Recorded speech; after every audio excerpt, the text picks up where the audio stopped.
नमस्कार क्रिकेट प्रेमींनो, मित्रमैत्रिणींनो, कसे आहात तुम्ही सगळे? एका वाक्यात तुम्हाला वर्णन करू. कोलंबोचा पाऊस आणि सोनल दिनुशा भारतीय संघाच्या विजयामध्ये अडथळा बनून उभे राहिलेले आहेत.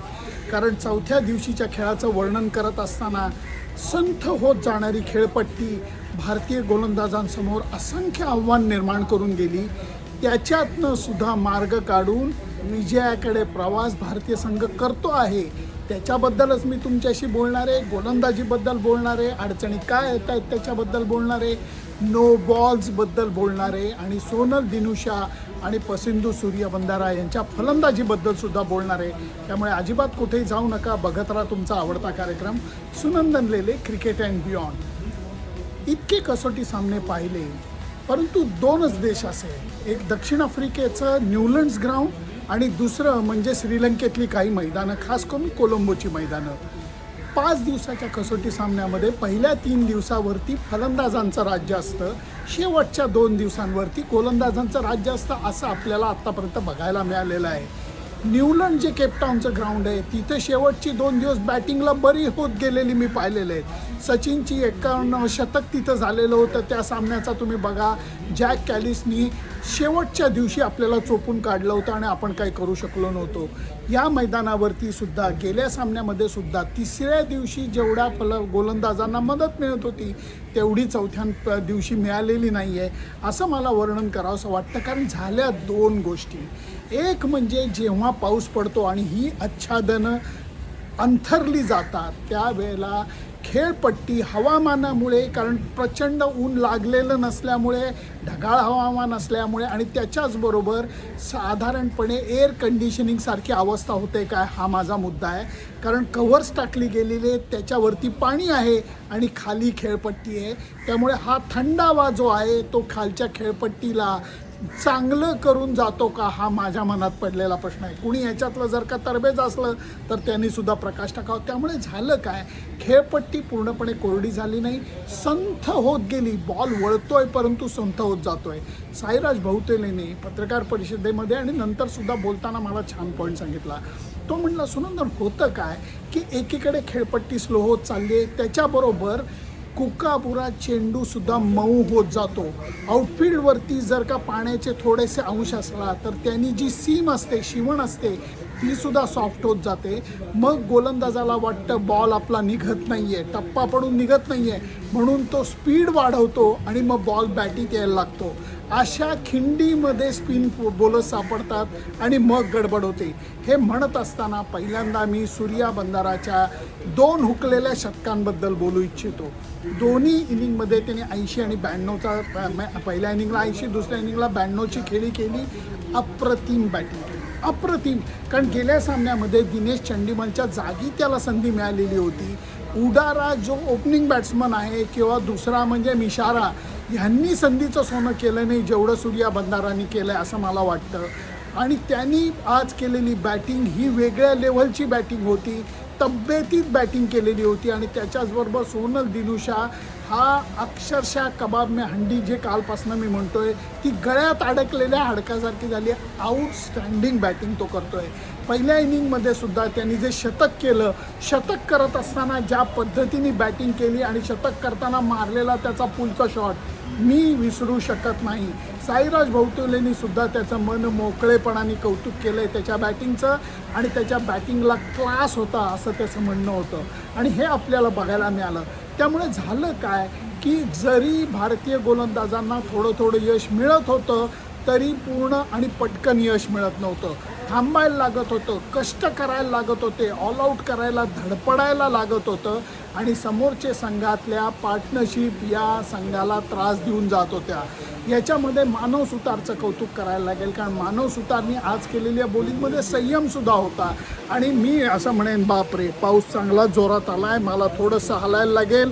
कारण सारंग जैननी जे पहिल्या इनिंगमध्ये म्हणजे खास करून सामन्याच्या तिसऱ्या दिवशी जी गोलंदाजी केली त्याच्याविषयी आपण टीका केली.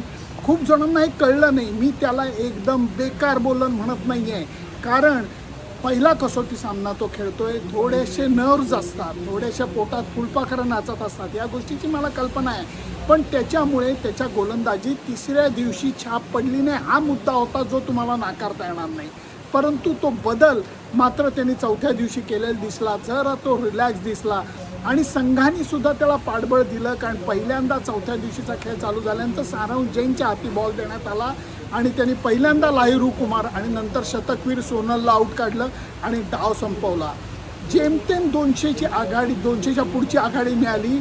पण एकीकडे हा पडणारा पाऊस, आत्तासुद्धा मी हे रेकॉर्ड करताना पाऊस पडतोय, रेस अगेन्स्ट टाईम आहे भारताची. कारण हा कसोटी सामना कसंही करून जिंकायचा आहे, वेळ कमी पडायची शक्यता आहे, पावसाची शक्यता आहे. म्हणून गोलंदाज दमलेले असूनसुद्धा, कारण 90 ओव्हरचा जवळपास आपण मारा केला, दमलेले असूनसुद्धा आपण लगेच फॉलो ऑन देण्याचा निर्णय घेतला, जो अत्यंत योग्य होता.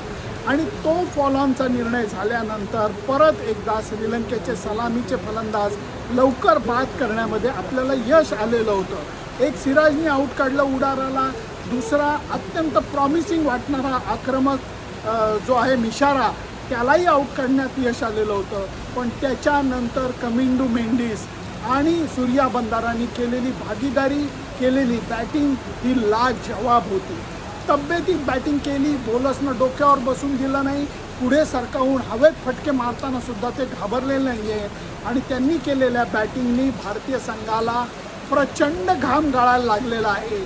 आणि तो घाम गाळत असताना लंच ते टी टाईममध्ये अत्यंत कमी यश मिळालं. 1 विकेट फक्त मेंडिसची आपल्याला मिळाली आहे, कारण त्यांनी घाई केली. तो चांगला खेळत होता, त्याला अजून खडूस बॅटिंग करायची गरज होती, ती त्यांनी केली नाही. आणि टी टाईमला असं वाटत होतं, बाप रे, विकेट कोण काढणार, ऑल आऊट दुसऱ्या इनिंगचा कधी होणार. कारण तोपर्यंत आघाडी जी होती ती संपवत आणण्यात जमा होती. कारण श्रीलंकन फलंदाजांनी टिचू बॅटिंग केली नाही, सकारात्मक बॅटिंग केली, हे सुद्धा कबूल करायला लागेल. आणि मी म्हणेन चहापानानंतर भारतीय संघाला यश मिळालं. मेंडिसची विकेट आणि त्याच्यानंतरच्या चहापानानंतरच्या 3 विकेट्स, अशा 4 विकेट्स आपल्याला 40 रनमध्ये काढता आल्या. म्हणून जीवात जीव आला. आणि हे करत असताना सगळ्यांनीच प्रयत्नांची पराकाष्ठा केली. प्रसिद्ध कृष्णाने प्रयत्नांची पराकाष्ठा केली, मानव सुतार आणि याच्या बॉलिंगमध्ये सुद्धा दम लावून त्यांनी केलेला होता. आणि याच्यामध्ये ती गंमत बघायला मिळाली की नो बॉल टाकले जात होते. हा मुद्दा नंतर साईराज भोवतेल यांना विचारण्यात आला आणि त्यांनी सुद्धा सांगितलं, हे आम्हाला अजिबात आवडत नाही आहे नो बॉल टाकण्याची गोष्ट. कारण नो बॉल टाकला आणि जर का विकेट मिळाली तर तुम्हाला धरणी माते पोटात घे, ही अवस्था तुमची होते. मी तर म्हणेन की जर पांढऱ्या चेंडूवरती खेळत असताना, वन डे आणि T20 खेळत असताना नो बॉल टाकायची गोलंदाजाची हिंमत होते का? फ्री हिट मिळते आणि मग गडबड होते. या गोष्टीचा जर का विचार केला तर कसोटी सामन्यातही नो बॉल टाकणं हे चुकीचं आहे, हे साईराज भोवतेल यांनी कबूल केलेलं आहे. आत्ताच्या घडीला स्कोरबोर्ड दाखवतोय 229 धावा, 16 धावांची आघाडी फक्त श्रीलंकेला मिळालेली आहे. आणि अजून 4 फलंदाज बाद करायचे, त्याच्यामध्ये सोनल दिनुशा आहे. म्हणून मी म्हणलं, एकीकडे पाऊस, दुसरीकडे सोनल दिनुशा हे आपल्या विजयाच्या वाटेत अडथळा बनून उभे आहेत.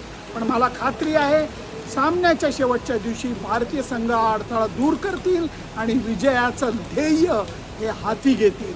माझी मतं तुम्हाला सांगितली, तुमची मतं काय आहेत मला नक्की कळवा. नो बॉल्सबद्दल तुमचं मत काय मला नक्की कळवा. जे मी म्हणलं की वन डे आणि T20मध्ये नो बॉल टाकायची हिंमत होत नाही, मग टेस्ट क्रिकेटमध्ये का? या गोष्टींच्याबद्दल मी माझी मतं मांडली. तुमची मतं तुम्ही नक्की मांडा. फक्त त्याच्याकरता माझं फेसबुक पेज, इंस्टाग्राम अकाउंट आणि यूट्यूब चॅनल लाईक, शेअर आणि सबस्क्राईब करायला विसरू नका. आता जरा काढता पाय घेतो, कारण पाठीवरती पाऊस पडतोय. Bye bye.